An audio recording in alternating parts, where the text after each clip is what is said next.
আপনার 31 দফা ছিল রুল অফ ল, আইনি শাসন প্রতিষ্ঠা করবেন। সেই আইনি শাসনটা কোথায়? আপনি দেখবেন 31 দফায় প্রথম দফা তারা ভায়োলেশন করেছেন। এরপরে বলেছেন ওনারা স্থানীয় নির্বাচন কখনো প্রশাসক নিয়োগ করবে না, সেটা ভায়োলেশন করেছেন। এরপরে ওনারা বলেছেন ক্রিয়াঙ্গনে ওনারা কখনো দলীয়করণ করবে না, সেটা ওনারা ভায়োলেশন করেছেন। এরপরে সাংবিধানিক প্রতিষ্ঠানগুলো কখনো দলীয়করণ করবে না, সেটা ওনারা ভায়োলেশন করেছেন। এই যে যাকে সচিব পদমর্যাদা রাশেদ খান, তাকে যে সে তো অশালীন ভাষা ভয়ঙ্কর ভাবে কথা বলে, জামাতের আমিরকে নিয়ে সাদা শয়তান বহু ধরনের কথা বলেছে, তার মানে কি তাকে আঘাত করা হবে? গরিব মানুষের ভোট কিভাবে কিনছে দেখছেন, 1000 2000 তারপরেও হাতে হারিকেন ধরাই দিচ্ছে। প্রত্যেক মুসলমান সম্প্রদায়ের জামাতকে একটা গালি দেওয়া উচিত।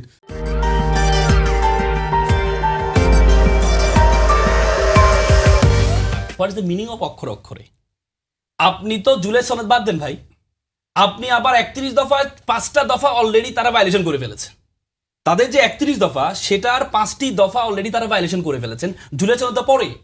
আপনি যে সুপ্রিম কোর্টের যে সচিবালয়, এই সচিবালয় তো নোট অফ ডিসেন্ট আপনার ছিল না, তাহলে সেই নোট অফ সেই সচিবালয় প্রতিষ্ঠিত সচিবালয় আপনি কি করলেন? সেটাকে আপনি বাদ দিয়ে দিলেন কেন? এটা তো আপনার নোট অফ ডিসেন্ট ছিল না, তাহলে আপনি অক্ষরে অক্ষরে পালন কিভাবে করবেন? আপনি বলেছেন না আমরা এটাকে সুন্দরভাবে সংশোধন করবো, আপনি সুন্দরভাবে সংশোধন, আপনি আমার খাওয়ার পেটে খাবার ঢুকেছে, আপনার পেট থেকে বের করে খাবার নিয়ে বলে তোমাকে ভবিষ্যতে খাবার দেওয়া হবে কেন? আর আমি তো পেটে খাবার নিয়েছি, এটা খেয়ে খাই আমি, সচিবালয় তো প্রতিষ্ঠা হয়ে গেছে, জনবল নিয়োগ হয়ে গেছে, সেই জনবল সচিবালয় সবকিছু আপনি বাদ দিয়ে দিলেন।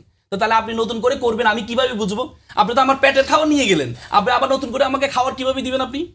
আপনি দেখবেন 31 দফায় প্রথম দফা তারা ভায়োলেশন করেছেন। এরপরে বলেছেন ওনারা স্থানীয় নির্বাচন কখনো প্রশাসক নিয়োগ করবে না, সেটা ভায়োলেশন করেছেন। এরপরে ওনারা বলেছেন ক্রিয়াঙ্গনে ওনারা কখনো দলীয়করণ করবে না, সেটা ওনারা ভায়োলেশন করেছেন।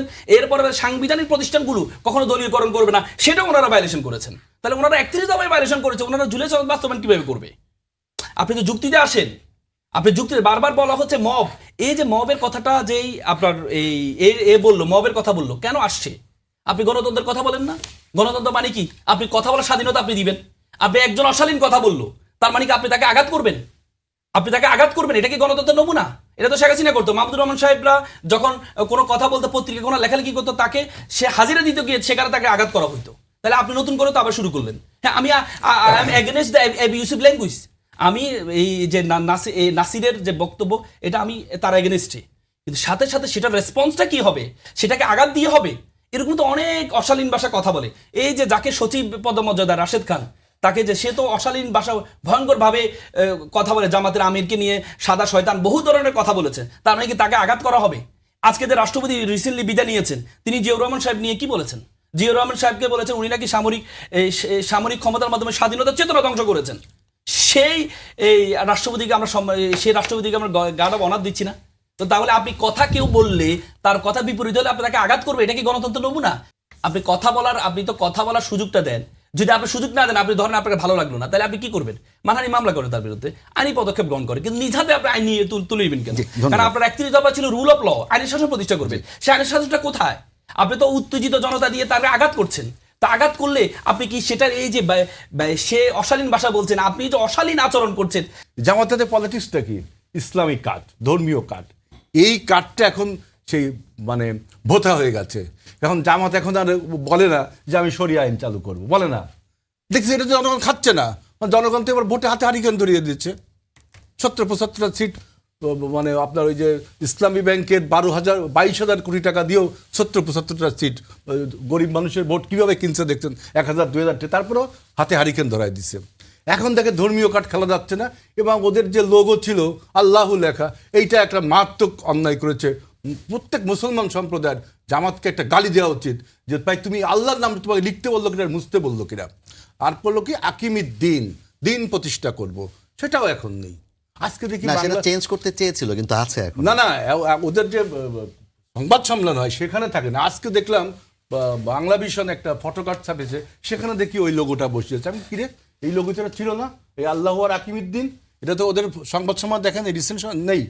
তার মানে কি আকিমিদ্দিন মানে কি আমি দিন কায়েম করবো, প্রতিষ্ঠা করবো। তার মানে তারা দিন প্রতিষ্ঠা করবে না, দিন মানে ব্যবস্থা, মানে সিস্টেম।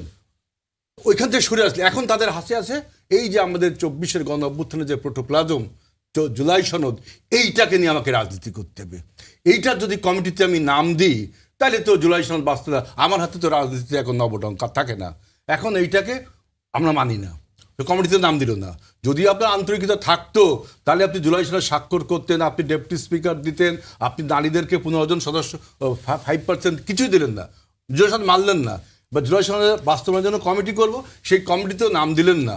এটা নিয়ে ওরা পলিটিক্সটা করে, জামাতটা পলিটিক্সটা করতেছে। এই সমস্ত মানে 2 নম্বরই পলিটিক্স, এটা জনগণ মানুষ বোঝে।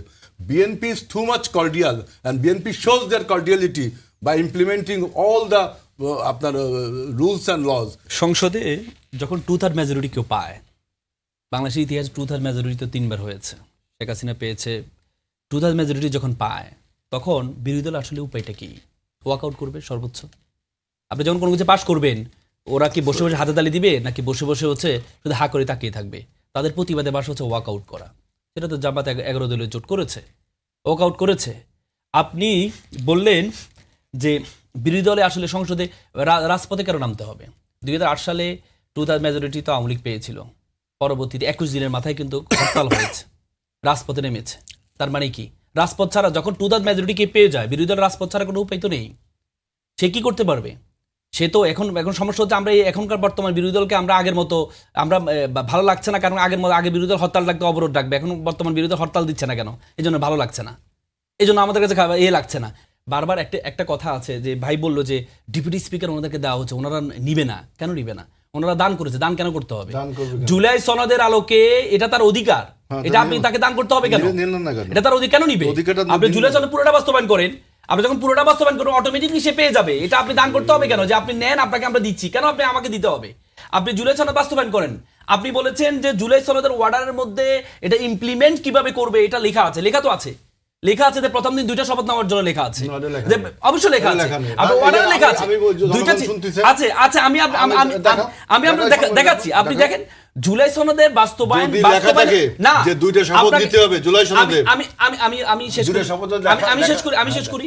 আপনাকে নির্বাচন কমিশন, যে নির্বাচন কমিশনের অধীনে আপনি ইলেকশন করেছেন, সেই নির্বাচন কমিশন আপনাকে এই জুলাই সনদের যে ওয়ার্ডার, সেখানে বলা আছে যে নির্দিষ্ট সময় পরে একটা প্রথম যেটা হবে এটা হবে কনস্টিটিউয়েন্ট অ্যাসেম্বলি, পরবর্তীতে এটা জেনারেল অ্যাসেম্বলিতে কনভার্ট হবে, সেটি বলা আছে। তাহলে আপনি যে প্রথম আপনি যে নির্বাচন কমিশনের অধীনে নির্বাচন করলেন, সেই নির্বাচন কমিশনের 2টি চিঠি আপনাকে দিয়েছে শপথ নেওয়ার জন্য।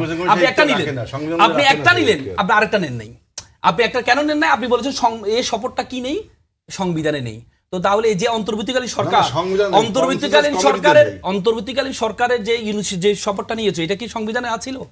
সংবিধানে ছিল না, এটা সংবিধানে ছিল না। তার মানে বুঝে না, আমরা সংবিধানের কথা বলিনি, আমরা বলছি যে কনসেনসাস কমিটিতে এরকম কোনো আলোচনা হয়নি যে 2টা শপথ নিতে হবে। সুতরাং নির্বাচন কমিশন আমাদের শপথ নেওয়ার জন্য কি জন্য এই নীল কাগজটি ধরিয়ে দিল, এটা কার অনুমতিতে দেওয়া হলো? স্বরাষ্ট্রমন্ত্রী প্রথম দিনে বলেছেন যে আমরা সংবিধান শপথটা যুক্ত করব, তারপর আমরা শপথ গ্রহণ করব বলে না? এটা বলেছে তো প্রথম দিন, বলা হচ্ছে যে প্রথম দিন এটা বলেছে যে আমরা এমপি শপথ নিব। এমপি কিন্তু শপথ অন্য যে শপথটা আছে, দ্বিতীয় শপথটা নিই, তার প্রথম শপথটা কি নাল এন্ড ভয়েড হয় না? এবং দ্বিতীয় শপথ নেওয়ার জন্য যে নীল কাগজটি ধরিয়ে দিয়েছে নির্বাচন কমিশন, তার কি সেই এখতিয়ার আছে? কারণ কি আমাদের কনসেনসাস কমিটিতে যে আলোচনা হয়েছে, এই আলোচনার বাইরে কোনো কাজ করা যাবে না, তাই তো? আমি ওটা বলিনি। স্বরাষ্ট্রমন্ত্রী কিন্তু বলেছেন যে আমরা এই শপথটা, যেহেতু শপথটা সংবিধানে নেই, এটা আমরা যুক্ত করবো, তারপর আমরা শপথটা নিব। শেখ মুজিবুর রহমানের ছবি, এটা তো এখনো সংবিধান পরিবর্তন হয় নাই, এখনো তো সংশোধন করেন নাই, সেটা তো আপনি সরিয়ে ফেললেন। আপনি না, আমি ওটা বলি না, এটা তো তখন তো আপনি বলেন নাই। না হেলাল ভাই, আমি ওটা বলি নাই। হেলাল ভাই, আমি তখন তো আপনি বলেন নাই, না তখন তো আপনি বলেন নাই যে আমি তখন তো আপনি বলেন না যে আমি সংবিধান পরিবর্তন করি। না এখনো তো সংবিধান আছে, তো সংবিধান তো আছে, তো এখনো সংশোধন হয়নি তো, সংশোধন হয়নি তো।